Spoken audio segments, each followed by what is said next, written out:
Hello guys! So for today's video ay i-share ko sa inyo kung ano ang naging experience ko sa immigration at kung ano-ano yung mga documents na hinahanap ng mga immigration officer. But before that, please subscribe sa aking channel, like and share kung magustuhan mo ang aking video for today.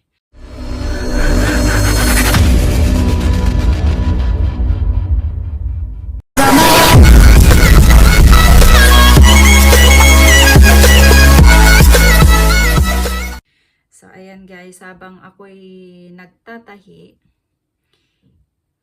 sabihin ko sa inyo kung ano yung naging experience ko sa immigration. Kasi yung una kong visa is going to Europe as a tourist with sponsor.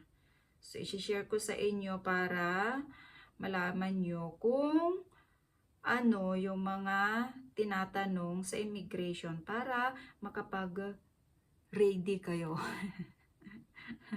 Para makalusot sa butas ng karayom.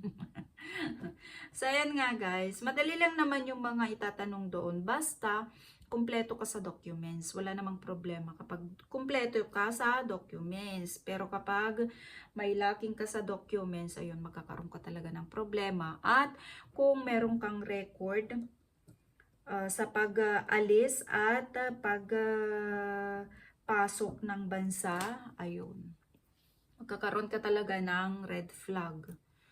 So, ang experience ko guys ay ganito. Pero, lahat ng mga documents at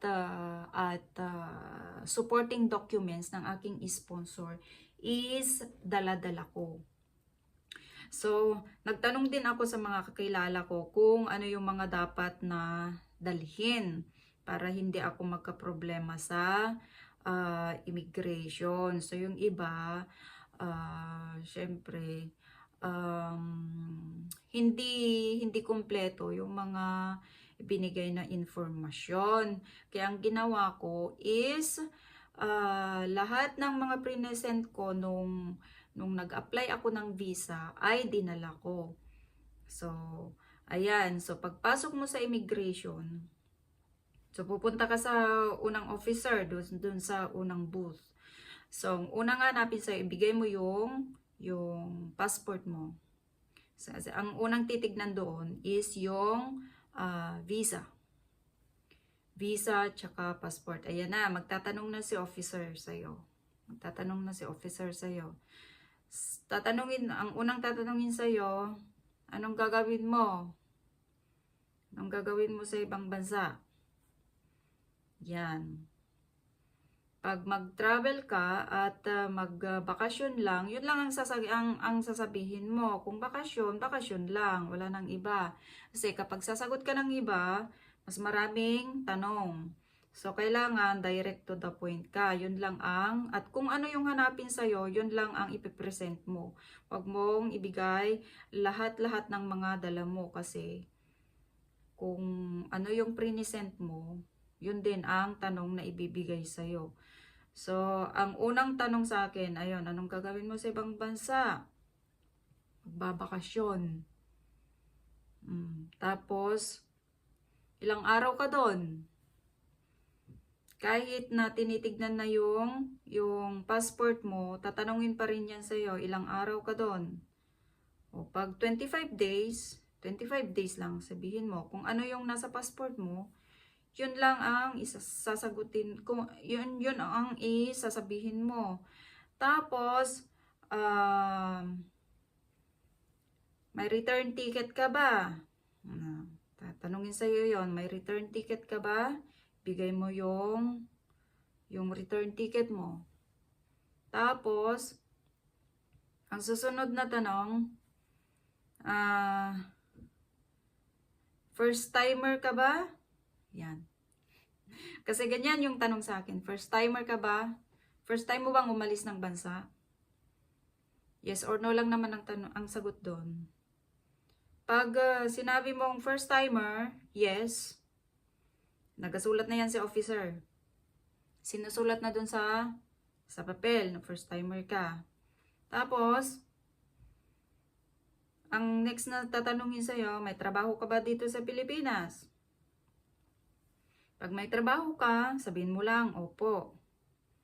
Kapag may sariling business ka, sabihin mo lang na may sarili kang business.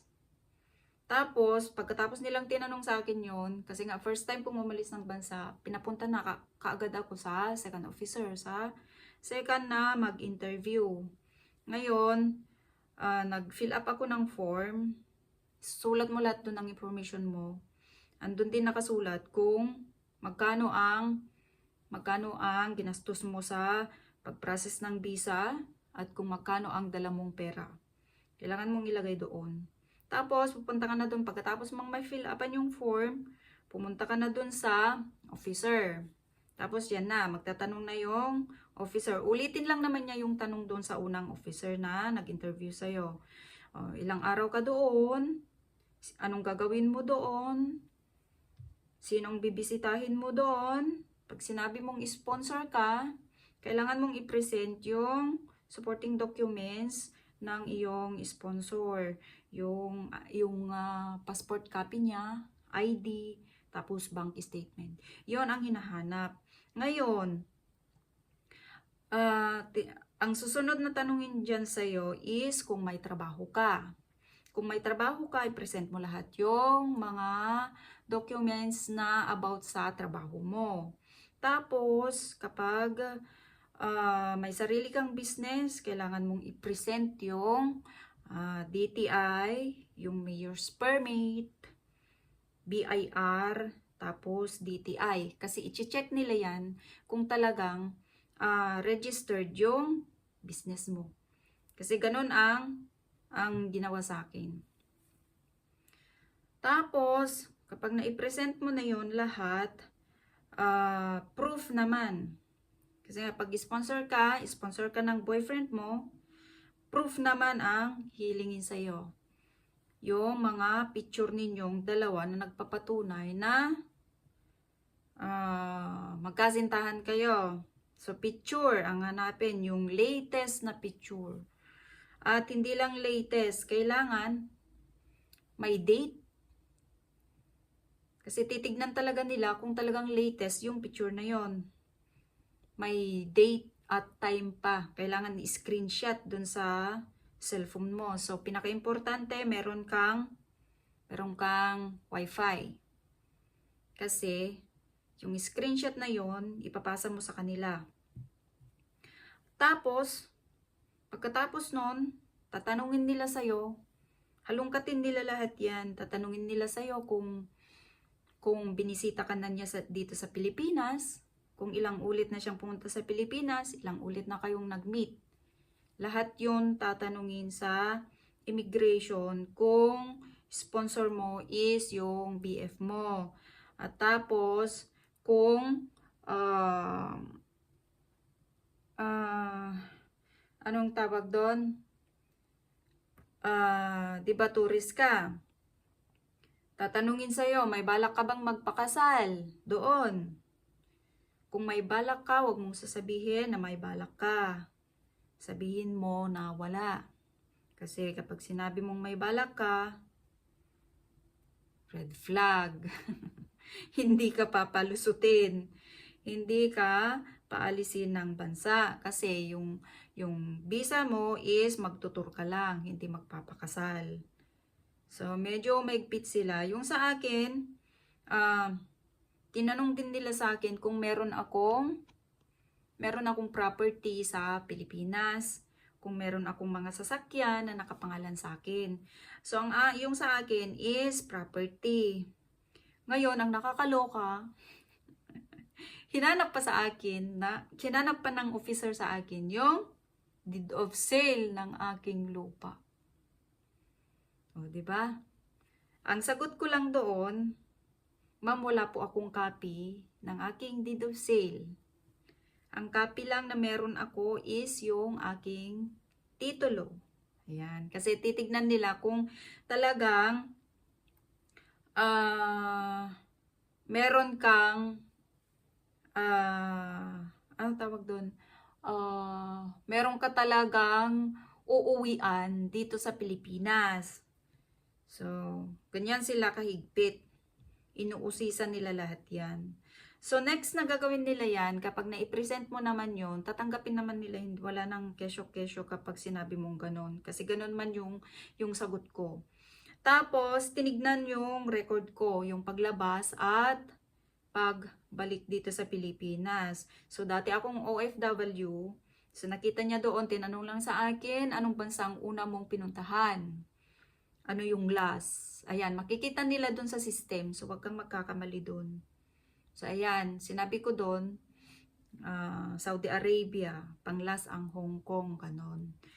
Tapos, nakita nila doon na wala naman akong record. Walang record, maglinis ang record ko sa pag-alis at paglabas at pagbalik ng bansa. So, pinalusot na ako ng ng immigration. Pero, inabot din ng matagal yung aking interview kasi nga ang dami niyang tinanong, hinalungkat lahat. So, mga 30 minutes na lang, lilipad na yung aking eroplano. So, pag na-check na niya yung aking record, so wala namang problema. Ayun, pinalusot na ako ng immigration officer. Ang sabi lang ng immigration sa akin, yung officer na yun, sabi niya, i-maintain lang yung malinis na record para sa susunod, hindi magkakaproblema. Mas mabilis na. Ayan. So, ayan guys. So, kailangan kapag pupunta kayo, bago kayo papasok sa immigration, kailangan dala nyo lahat yung mga documents nyo na posibleng hanapin sa inyo. Katulad din ng kung ano yung present mo dun sa pagkuha ng visa, kailangan meron at meron kang copy. Pero hindi mo kailangang ibigay lahat yung mga hawak mong documents hanggat hindi niya tinatanong at hinahanap to avoid more questions. So, ayan guys, hopefully nakatulong ang aking experience sa inyo. At mag-comment lang kayo sa baba kung may itatanong pa kayo. So, this is my second time na. Andito na ulit ako sa Europe, sa Denmark. So, wala naman ng problema kapag second time ka nang umalis sa bansa. Wala nang question. Kaya kapag may tatanong kayo, mag-comment lang kayo guys. And thank you so much.